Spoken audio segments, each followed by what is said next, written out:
Tu soupçonnes qui Oui. dans l'empoisonnement du ministre? Tu soupçonnes qui?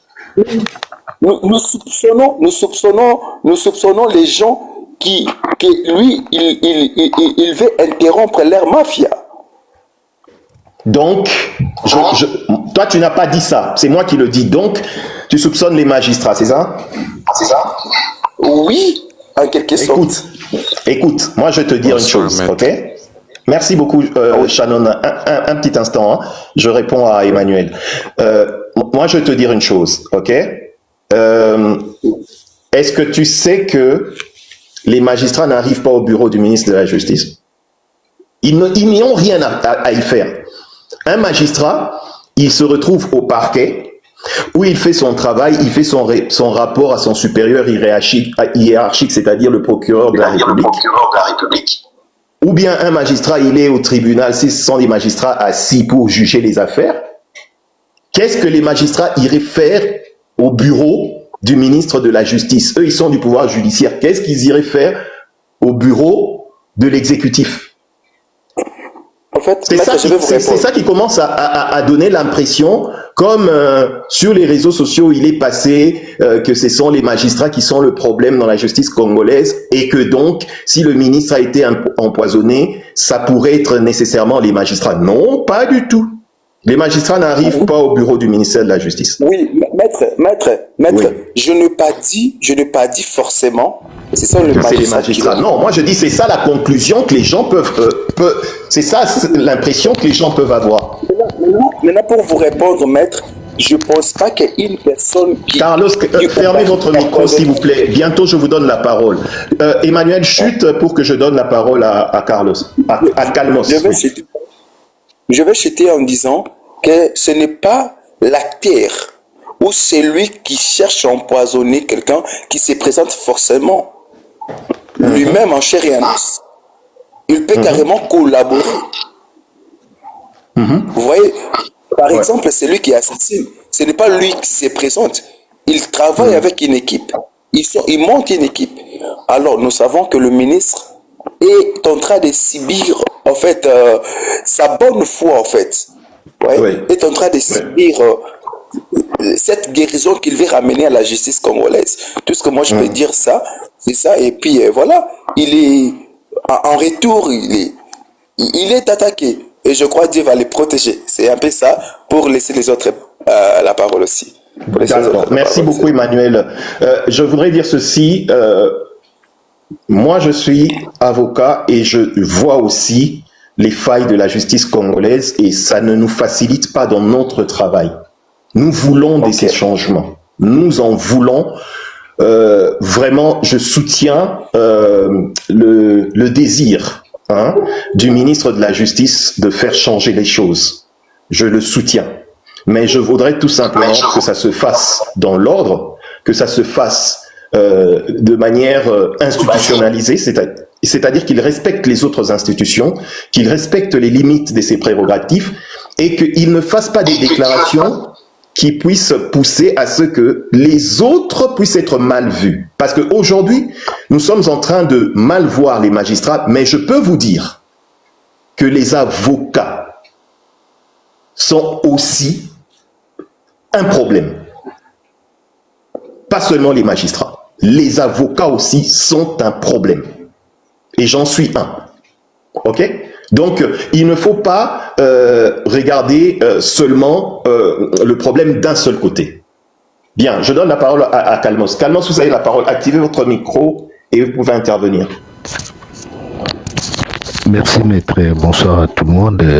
Je ne serai pas long. Ma première préoccupation était juste, je voulais savoir, comme j'ai entendu dans les ondes ou soit dans les réseaux sociaux, qu'il a été empoisonné, quel est son état de santé actuel et quelle est sa situation actuelle. Et deuxièmement... Allez-y, deuxièmement. Deuxièmement, maître, le commanditaire n'a pas besoin d'être sur le terrain ou sur le scène des crimes. Le commanditaire reste loin.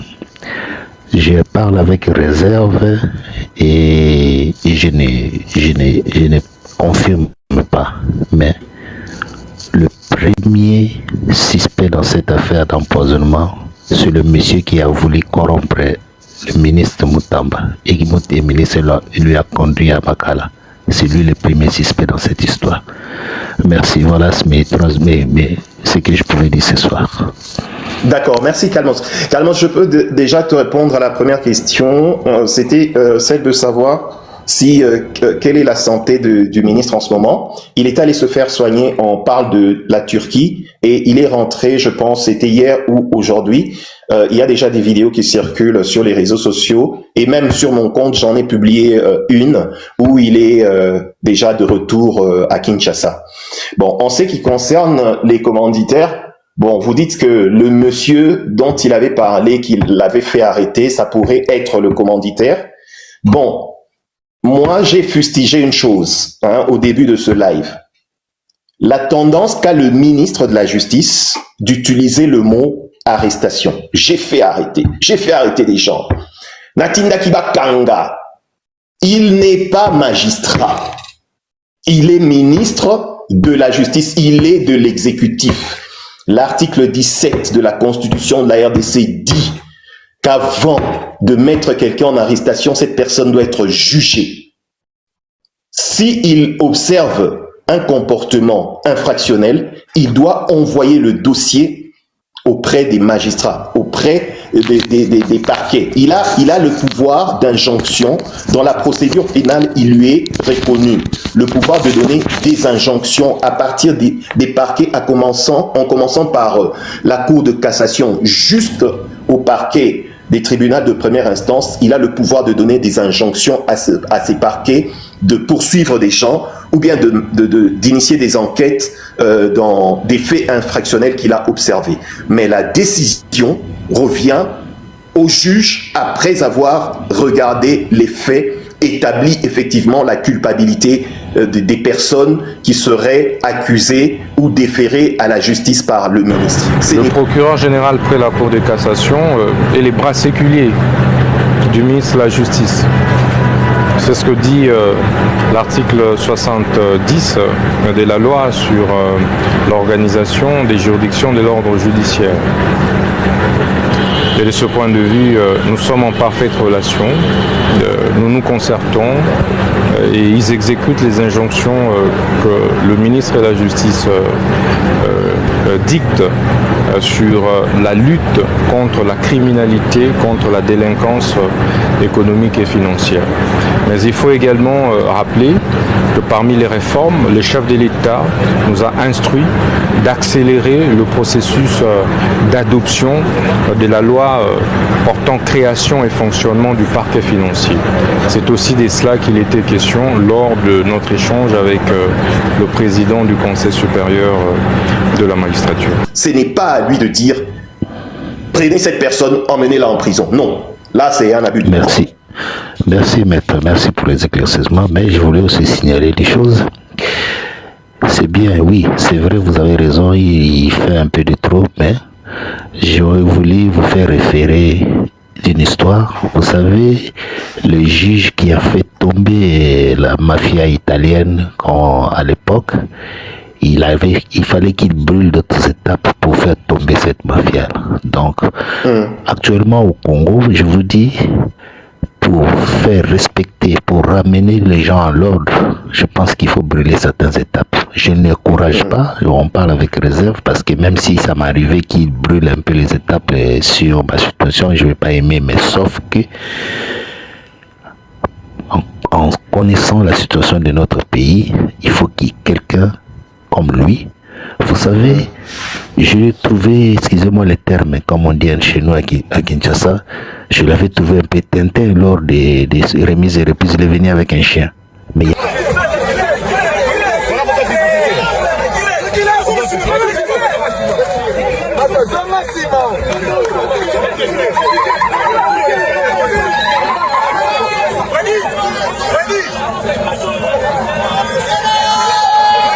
il y avait un message qui était derrière ces chiens-là. Ouais. C'est après que j'ai analysé le message, j'ai vu sa façon de faire, j'ai trouvé que c'est quelqu'un qui est convaincu de faire quelque chose. Ouais. Voilà un peu ça. Donc je pense qu'il peut y avoir des erreurs, des fautes, mais Je pense que s'il fait ça comme ça va faire quelque chose quand même. Même les magistrats qui défendent leur cause, qui lui, comment on appelle ça, lui il ramène un peu à l'ordre de faire un peu le trop, le Mathieu, mais ils ont peur quand même de trouver quelqu'un en face de Trump, de Constant Mutamba. Vous voyez, ça fait peur un peu. Je pense qu'il y a certains magistrats qui réfléchissent maintenant avant de faire les magouilles là. Parce qu'il risque d'avoir Mutamba en face. Merci. Oui. Merci Kalmos, merci beaucoup pour votre intervention. En tout cas, c'est vrai, hein, les gens sont fatigués, ils veulent des changements, ils veulent que les choses puissent bouger. Mais moi, je peux vous dire que, en connaissance de cause, la façon dont l'appareil judiciaire est organisé dans les démocraties, hein, pas seulement en RDC, dans toutes les démocraties, la façon dont l'appareil judiciaire et les relations institutionnelles entre l'exécutif et le judiciaire ont été établies dans les constitutions, je pense que ce n'est pas au ministre de la Justice qui pourra faire changer les choses. Et j'ai donné un cas, un cas banal. C'est le président de la République qui nomme les magistrats. C'est le président de la République qui a le pouvoir de les révoquer. S'il y a des magistrats malhonnêtes, c'est le Conseil supérieur de la magistrature qui a leur dossier disciplinaire, c'est-à-dire tous les magistrats véreux qui ont été accusés par des avocats ou par des clients. Le Conseil supérieur de la magistrature, les chambres disciplinaires ont envoyé auprès du Conseil supérieur de la magistrature tous ces rapports-là. Pourquoi ils ne mettent pas sur la table du président de la République les noms de tous ces magistrats mafieux et véreux afin que le président de la République prenne l'ordonnance de les révoquer? Si Constant Mutamba constate que parmi les gens qui veulent le corrompre, même en cas de flagrance, et qu'il les envoie pour être jugés, il n'a qu'à envoyer le nom de ce magistrat auprès du président de la République et que le président de la République prenne l'ordonnance de le révoquant. C'est aussi simple que ça. Donc, n'attendons pas beaucoup trop de choses de notre ministre de la Justice. Soutenons-le et aidons-le dans son travail, tel que dans des tels lives, pour lui dire « Nous sommes derrière vous, mais nous voulons que vous puissiez faire les choses proprement. » Parce qu'il n'y a pas que les magistrats qui sont corrompus, il y a les politiciens, il y a les avocats aussi. Donc la corruption, elle est partout. Il faut que ça se fasse dans l'ordre pour que l'action soit efficace. Donc il n'y a aucun problème à ce jour entre le ministre et la justice et les conseils supérieurs de la magistrature. Il n'y a aucune contradiction entre le Conseil supérieur de la magistrature et le ministère de la Justice. Pour autant que toutes les mesures que le ministre d'État, ministre de la Justice prend rentrent dans le cadre de la loi, dans le cadre du droit. Et le Conseil supérieur de la magistrature ne s'y oppose pas du tout. Et nous ne nous opposons pas tous aux réformes. Nous sommes tous pour les réformes courageuses qui constitueront une thérapie de choc face aux maux qui rongent en fait notre justice en général. Et ceux contre lesquels nous nous attaquons tous, ce sont les réseaux mafieux que l'on retrouve dans tous les secteurs de la vie nationale et qui ont mis à genoux malheureusement notre République. Et nous nous sommes accordés de pouvoir continuer à traquer tous ces réseaux mafieux qui opèrent dans tous les secteurs de la vie nationale, dans l'avocature, dans le huissariat, dans la magistrature, dans la politique et dans bien d'autres secteurs de la vie nationale. Nous devons les démanteler au bien de notre peuple et pour le bien du chef de l'État. Il a raison. Vous voyez, maître, en fait, avec le rythme avec le Congo, si nous restons dans le système de vouloir un peu obéir à certaines logiques et à obéir à certaines hiérarchies, je vous dis, maître, c'est ce qui rend malade dans le pays aussi. Vous voyez, déjà, alors, si le ministre voulait aussi observer toutes ces étapes, maître, il ne fera rien, il sera étouffé comme les autres. En fait, le Messie, au moins, il est en train, en fait, oui, comme vous le disiez, je crois que vous maîtrisez bien la loi plus que nous. Mais tout ce que nous voulons vous dire, ce que nous observons, est ce que nous ne sommes pas aussi comme tous les Congolais qui ne connaissent pas la loi. Et à ce que nous savons, le monsieur est en train d'aller un peu, au-delà de ses limites. Mais carrément, moi je prédire c'est pour de bonnes causes. Oui. Je prédire c'est pour des bonnes causes. C'est pour la bonne cause, c'est vrai, c'est pour la bonne cause, mais aujourd'hui ça commence à se retourner contre lui. Tu as entendu la première ministre qui le rappelle à l'ordre qu'il puisse agir dans le cadre de la concertation avec le Conseil supérieur de la magistrature.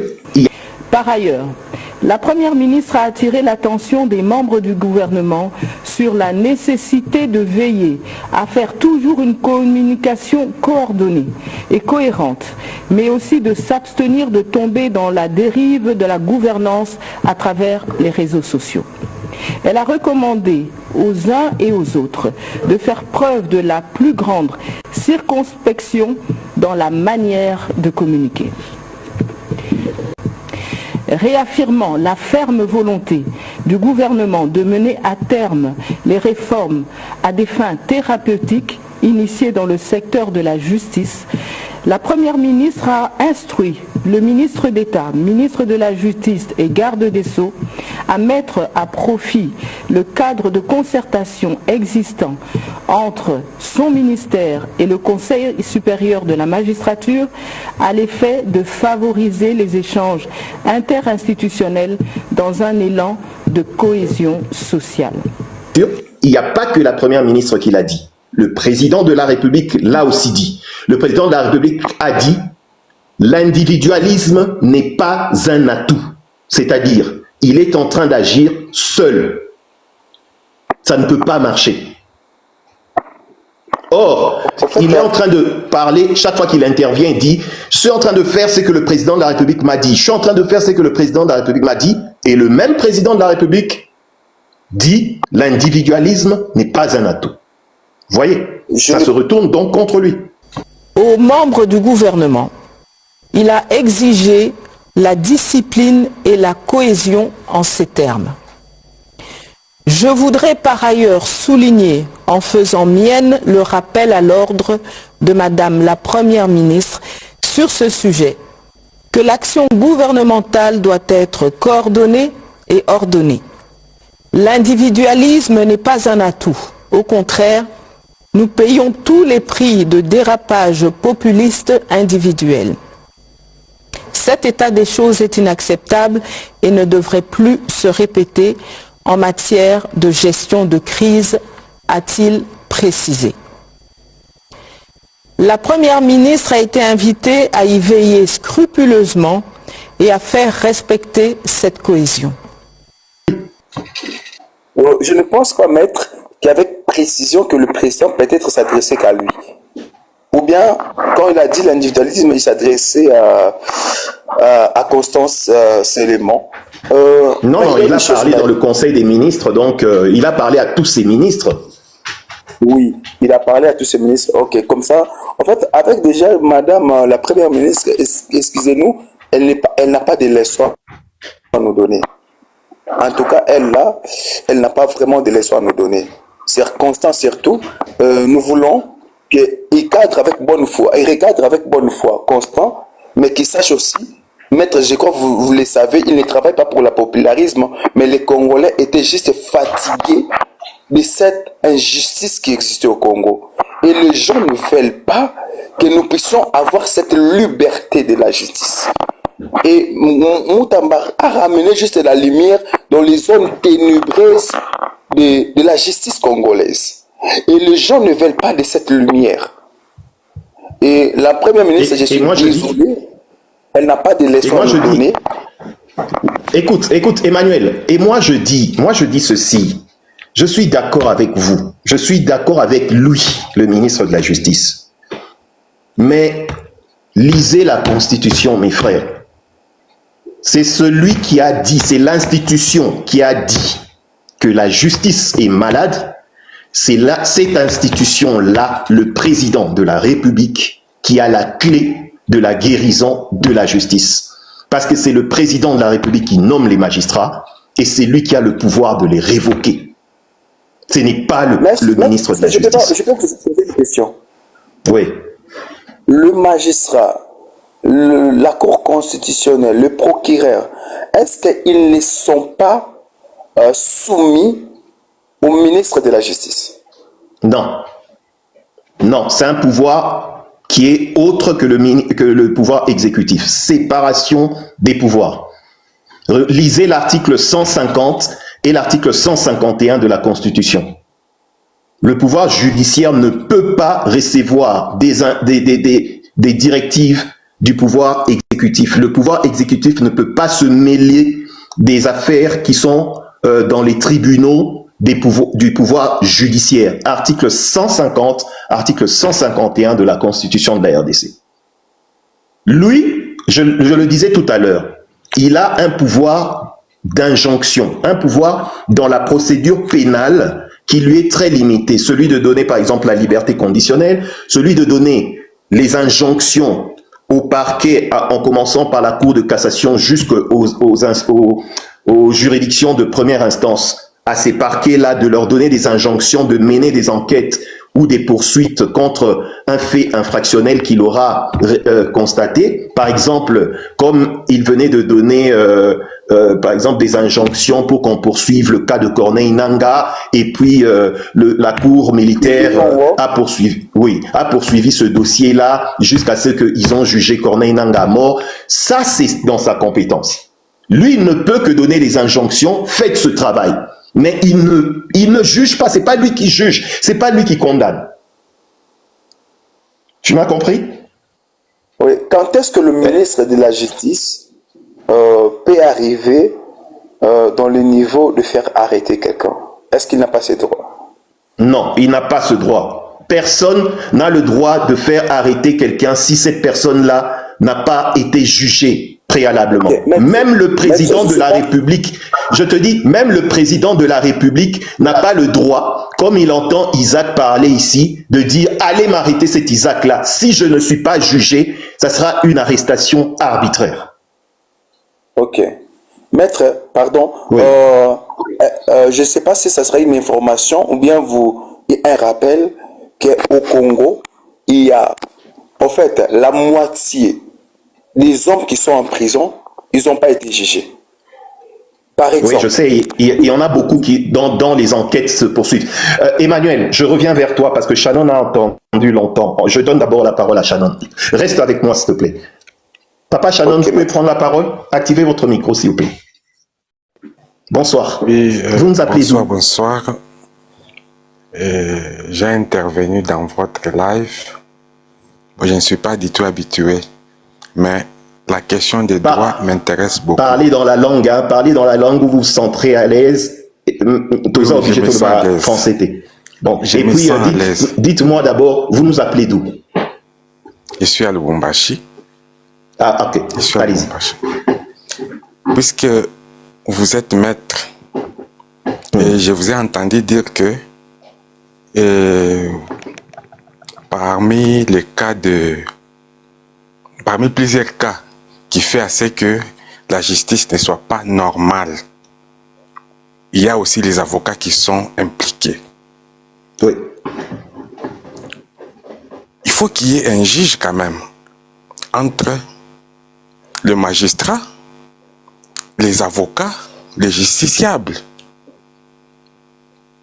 Si le ministre de la Justice apparaît comme un juge pour orienter les histoires, vous ne voyez pas que ça sera bien. Je peux vous répondre? Non, pardon. Je suis en train de parler. Okay. Je vous écoute, hein, je prends juste de l'eau à côté de moi. Ok. En ce moment où nous parlons, les gens ont peur du ministre Mutamba. Et jusqu'au point où ils veulent les faire taire. Et moi, je trouve que le ministre Mutamba est comme Laurent Désiré Kabila qui avait intervenu dans un moment où le pays n'allait pas très bien. Oui, on avait subi des scènes ont fouetté les gens, mais juste pour orienter. Certains ne les prenaient pas bien, mais pour les autres, c'était pour orienter les pays. Il faut un coup de choc pour ces pays, pour chercher à orienter très bien ces pays. Et le président de la République, je ne pense pas qu'il s'était trompé. Jusqu'à présent, je ne pense pas. Même si Madame Toulouka cherche un peu à saboter Mutamba d'une manière ou d'une autre. Si un ministre réussit, ça sera le bilan de la première ministre. Oui, c'est pourquoi j'ai dit, Monsieur Emmanuel nous a rappelé que Madame a parlé d'une manière ou d'une autre en voulant dire au ministre que il ne faut pas faire du populisme ou bien faire, c'est faire beaucoup de vues. C'est que, donc, même M. Emmanuel a compris que Madame Toulouka a voulu attaquer d'une manière ou d'une autre M. Mutamba. Oui, M. Mutamba est votre confrère. Est-ce que je me trompe? Non, non, vous ne vous trompez pas. Oui. Il sait très bien que il participait au complot d'une manière ou d'une autre. Le complot que vous-même vous savez que vous orchestrez avec le magistrat. Vous voyez? Alors, lui, tout en étant ministre, il n'est plus magistrat. Il veut orienter les choses, non? C'est le moment où lui, il doit se faire un nom. Et il doit laisser quelque chose dans les annales de la République démocratique du Congo. Et si son chef direct, Madame Toulouka, ne sait pas que le Congo est malade selon le président de la République, nous disons la justice du Congo est malade et qu'il faut un remède qui doit apporter une guérison brusque. Et Madame Toulouka n'allait pas chercher même à saboter d'une manière ou d'une autre les efforts de Constant Mutamba parce que il en paye même de sa vie. Et vous en connaissez quelque chose. Que le magistrat, dès que vous offrez les plusieurs francs, vous êtes les gagnants du dossier. Les dossiers qui battent les records sont les dossiers, les affaires foncières. Les dossiers des parcelles, ça bat record. Dès que quelqu'un qui se présente avec beaucoup d'argent, et ça passe facilement. Mais celui qui a raison tombe. Et on ne peut pas rester toujours dans l'ignorance. Mais quand même, il y a quelqu'un qui... Pour en revenir, Papa Shannon, vous aviez posé une autre question par rapport au dossier foncier. Oui, oui. Pour en revenir, par exemple, à un cas que j'ai vu le ministre Mutamba aborder, c'était le cas des mamans maraîchères à Matete, je crois, où le ministre a été leur redonner les terrains où elles font leur maraîchage parce qu'il y aurait eu des gens qui avaient acheté ces terrains-là. Vous savez, le maraîchage, ça arrive souvent, pas dans tous les cas. Dans certains cas, le maraîchage arrive comment? Une personne peut avoir acheté un terrain, il n'a pas les moyens de mettre ce terrain-là en valeur, tel que la loi le dit. Au bout de 2 ans, si tu ne mets pas ton terrain en valeur, l'autorité peut reprendre ce terrain-là, ok? Oui. La personne achète un terrain, elle n'a pas les moyens de mettre ce terrain en valeur et elle met par exemple un gardien pour veiller sur son terrain. Comme la plupart des temps, ces gardiens pour veiller sur le terrain, ce sont des gens de conditions modestes. Alors, ils n'ont pas les moyens pour vivre. Il fait un petit champ sur le terrain qu'il était censé garder.